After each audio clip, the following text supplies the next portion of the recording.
എന്തെല്ലാം ഞം ഞം ഞം ആക്കുന്നുള്ളൊരു വീഡിയോ എടുക്കാന്ന് വെച്ചിട്ടാണ് ഞാൻ എൻ്റെ ഡേ സ്റ്റാർട്ട് ചെയ്തത് തന്നെ. അതായത് ഒരു വാട്ട 8 ഡേ എടുക്കാമെന്ന് ഞാൻ വിചാരിച്ചു. പക്ഷെ ഒന്നും നടന്നിട്ടില്ല. മോർണിംഗ് ബ്രേക്ക്ഫാസ്റ്റ് സ്കിപ്പ് ചെയ്തിട്ട് നേരെ ഞാൻ ഉച്ചയ്ക്കിലോട്ടാണ് പോയത്. അതുകൊണ്ട് പ്ലാനിങ് ആടെ തന്നെ അങ്ങ് പൊളിഞ്ഞ് ഈ വരുന്ന കുഞ്ഞി കയ്യില്ലേ വല്ലാതൊരു ശല്യമാണ് കേട്ടോ. ചോറ് വാരി വെതറും അവൻ നിലത്ത്. വാട്ട 8 ഡേ പ്ലാൻ പൊളിഞ്ഞതുകൊണ്ട് പിന്നെ ഞാൻ വീഡിയോസ് ഒന്നും എടുത്തില്ല. രാത്രി ആയപ്പോൾ നമ്മൾ പിള്ളേരെ ബുക്സ് എല്ലാം ഒന്ന് പൊതിയിട്ട് കൊടുക്കാമെന്ന് വിചാരിച്ചു. സ്കൂൾ ഓർക്കാനായിരുന്നല്ലോ. അപ്പോൾ ഓരോരാൾക്കും ഓരോ ഡ്യൂട്ടി ഉണ്ടായിന്.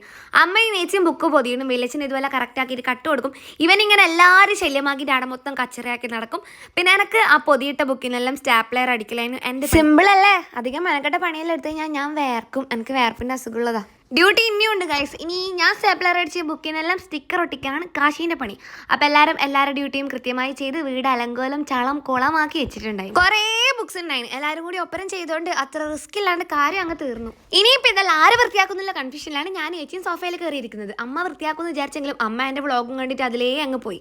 പിന്നെ ടൈം കളയേണ്ടെന്ന് വെച്ചിട്ട് ഞാൻ തന്നെ ക്ലീൻ ആക്കാൻ വേണ്ടി പുറപ്പെട്ട്. പണിയൊന്നും എടുക്കാണ്ട് ഇങ്ങനെ ഇരുന്നാലേ പിത്തം വരുമെന്ന് പറയും വീട്ടിൽ നിന്ന് എല്ലാവരും. ആ പിത്തം വരണ്ട വെച്ചിട്ട് മേലും കയ്യെല്ലാം ഒന്ന് അനങ്ങിക്കോട്ടെ ഞാൻ വിചാരിച്ചു. എല്ലാം കൂടി തീരുമ്പോൾ രാത്രി 12 മണിയായി ഗൈസ്. ഇനി പോയി കിടന്നുറങ്ങട്ടെ. നല്ല ക്ഷീണമുണ്ട്.